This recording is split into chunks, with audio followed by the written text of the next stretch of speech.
Hello guys, welcome back to another video. അപ്പോൾ ഇന്ന് big day ആയിരുന്നു എല്ലാ ട്രേഡേഴ്സിനും. പൊസിഷൻ ഹോൾഡ് ചെയ്തിരുന്ന എല്ലാവർക്കും അടിപൊളിയായിട്ട് പ്രോഫിറ്റ് കിട്ടിയിട്ടുള്ളൊരു ദിവസമായിരുന്നു. ഇന്നലത്തെ ദിവസം നമുക്കറിയാം,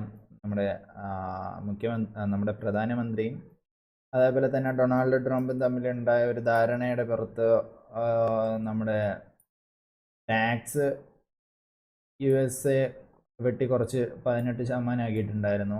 അപ്പോൾ അതിൻ്റെ ആഫ്റ്റർ എഫക്റ്റാണ് ഇന്ന് ഉണ്ടായിരുന്നത്. ഇന്ന് വലിയൊരു ഹ്യൂജ് അപ്സൈഡ് മൊമെൻ്റ് ആയിരുന്നു കണ്ടിട്ടുണ്ടായിരുന്നത്. ഞാൻ വിചാരിച്ചിരുന്നത് ഏകദേശം ഈ ഒരു ലെവലിൽ, അല്ലെങ്കിൽ ഒരു ഫ്ലാറ്റ് ഓപ്പണിംഗ് ആണ് വരുന്നെങ്കിൽ ഉടനെ ഒരു പൊസിഷൻ ബൈ ചെയ്യാമെന്നായിരുന്നു എൻ്റെ പ്ലാന്. പക്ഷേ മാർക്കറ്റ് ഓപ്പൺ ചെയ്തത് 2000 അടുപ്പിച്ച് പോയിട്ടുണ്ടായിരുന്നു. മാർക്കറ്റ് 2000+ പോയിന്റ് ആയിരുന്നു മാർക്കറ്റ് ഓപ്പൺ ചെയ്ത ഉടനെ കാണിച്ചിട്ടുണ്ടായിരുന്നത്. അപ്പോൾ വലിയൊരു ഗ്യാപ്പ് അപ്പോൾ അതേപോലെ തന്നെ നല്ലൊരു പ്രോഫിറ്റ് എല്ലാവർക്കും കിട്ടിയിട്ടുണ്ടായിരുന്നു, പൊസിഷൻ ഹോൾഡ് ചെയ്തിരുന്നവർക്ക്. അതുകൊണ്ട് തന്നെ ഞാൻ ഭയങ്കര കൺഫ്യൂസ്ഡ് ആയിരുന്നു. കാരണം ഇത്രയും വലിയൊരു ഗ്യാപ്പ് അപ്പം ഇത്രയും 2.43% ചേഞ്ചാണ് ഉണ്ടായിട്ടുള്ളത്. അത് വലിയൊരു ചേഞ്ച് തന്നെയാണ്. അപ്പോൾ പ്രോഫിറ്റ് ബുക്കിംഗ് വരുമോ ഇല്ലയോ എന്ന് എനിക്ക് ഭയങ്കര ഡൗട്ടായിരുന്നുകൊണ്ട് തന്നെ എനിക്ക് ട്രേഡ് എടുക്കാനുള്ള ഓപ്പർച്യൂണിറ്റീസ് എനിക്കൊന്നും കണ്ടിട്ടുണ്ടായിരുന്നില്ല. ഭയങ്കര കൺഫ്യൂസ്ഡ് ആയിരുന്നു. മാർക്കറ്റ് ഇനിയും മുകളിലോട്ട് പോകുമോ അതോ പ്രോഫിറ്റ് ബുക്കിംഗ് കാരണം കുറച്ച് താഴോട്ട് വരുമോ, എങ്ങനെയായിരിക്കും മാർക്കറ്റ് ബിഹേവ് ചെയ്യുന്നതെന്ന് ഒരു ഐഡിയ ഉണ്ടായിരുന്നില്ല. അതുകൊണ്ട് തന്നെ എനിക്കിന്ന് അധികം ട്രേഡ് എടുക്കാൻ വേണ്ടി സാധിച്ചിട്ടുണ്ടായിരുന്നില്ല. ഞാനിന്ന് ജസ്റ്റ് ചെറിയൊരു സ്കാൽപ്പിംഗ് പോലെ ചെറിയൊരു ട്രേഡ് മാത്രം എടുത്തിട്ടുണ്ടായിരുന്നു. ചെറിയൊരു ബ്രേക്ക് വന്നപ്പോഴത്തേനും ഈ ഒരു ലെവലിൽ എന്തോ ഒരു ചെറിയൊരു ബൈ എടുത്ത് കൂടുന്ന എക്സിറ്റ് ചെയ്ത് കുറച്ച് നേരം ഞാൻ ഹോൾഡ് ചെയ്തിട്ടുണ്ടായിരുന്നുള്ളൂ. അങ്ങനെ ഏകദേശം ഒരു 3000 റുപ്പീസ് ഞാനിന്ന് പ്രോഫിറ്റ് എടുത്തിട്ട് ഞാൻ പിന്നെ ട്രേഡ് എടുത്തില്ല. കാരണം മാർക്കറ്റ് വലിയൊരു മൊമെൻറ്റം ഇനിഷ്യലി തന്നിട്ടുണ്ടായിരുന്നെങ്കിലും, ഈ ഒരു ഒറ്റ ക്യാൻഡിലിൽ വലിയൊരു മൊമെൻറ്റം ഉണ്ടായിരുന്നെങ്കിലും അതിനുശേഷം പിന്നെ ചെറിയൊരു ചോപ്പി മാർക്കറ്റ് ആയിരുന്നു. അതുകൊണ്ട് തന്നെ എനിക്ക് ട്രേഡിനുള്ള ഓപ്പർച്യൂണിറ്റിയും കിട്ടിയിട്ടുണ്ടായിരുന്നില്ല. എൻ്റെ സെറ്റപ്പിനനുസരിച്ചുള്ള ട്രേഡ് എനിക്ക് കൺസിഡർ ചെയ്യാൻ പറ്റിയിട്ടുണ്ടായിരുന്നില്ല.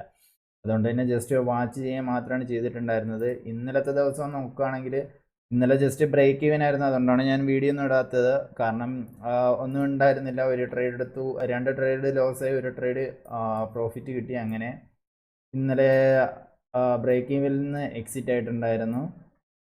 അപ്പോൾ ഇന്നലെയായാലും വലിയൊരു ലാഭവും അങ്ങനത്തെ കാര്യങ്ങളൊന്നും ഉണ്ടാക്കാൻ പറ്റിയിട്ടുണ്ടായിരുന്നില്ല. ഇന്ന് ജസ്റ്റ് പറഞ്ഞ പോലെ ഒരു 3000 റുപ്പീസാണ് കിട്ടിയിട്ടുണ്ടായിരുന്നത്. അപ്പോൾ എൻ്റെ കൂടെയുള്ള ട്രേഡേഴ്സിനൊക്കെ മിനിമം 40K 30K അവരെല്ലാവരും പൊസിഷൻ ഹോൾഡ് ചെയ്തിട്ടുണ്ടായിരുന്നു. ഒരു ചെറിയൊരു ക്വാണ്ടിറ്റി ഹോൾഡ് ചെയ്തവർക്ക് തന്നെ 40K പ്ലസ് പ്രോഫിറ്റ് ആയിരുന്നു ഇന്ന് ഇനിഷ്യലി ഉണ്ടായിരുന്നത്. കുറേ പേർക്ക് ലാക്ക് അടുപ്പിച്ച് കുറേ ട്രേഡേഴ്സ് ഇട്ടിട്ടുണ്ടായിരുന്നു. കമ്മ്യൂണിറ്റിയിൽ കുറേ ഞാൻ കണ്ടിട്ടുണ്ടായിരുന്നു. എല്ലാവരും 1 lakh 2 lakh പ്രോഫിറ്റും കാര്യങ്ങളൊക്കെ ഇട്ടിട്ടുണ്ടായിരുന്നത്. ഒരാൾ 10 lakh പ്രോഫിറ്റും ഇട്ടിട്ടുണ്ടായിരുന്നു. എല്ലാ ട്രേഡേഴ്സിനൊക്കെ ഇന്ന് വളരെ നല്ലൊരു ഡേ ആണ്. ഇങ്ങനെ പൊസിഷൻ ഓവർനൈറ്റ് ഹോൾഡ് ചെയ്യുന്നവർക്ക് വലിയൊരു അഡ്വാൻറ്റേജ് ആയിരുന്നു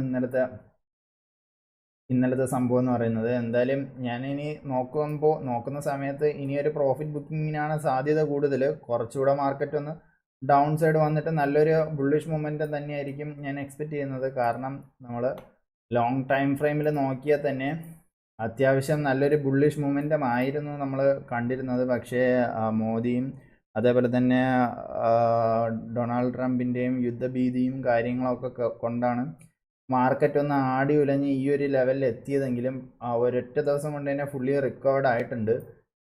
ചെറിയൊരു റെഡ് ക്യാൻഡിൽ നാളെ അത്യാവശ്യം ചെറിയൊരു പ്രോഫിറ്റ് ബുക്കിംഗ് വന്നാലും അത്യാവശ്യം നല്ല രീതിയിൽ തന്നെ റിക്കവർ ആവും എന്ന് തന്നെയാണ് എൻ്റെ എക്സ്പെക്റ്റേഷൻ.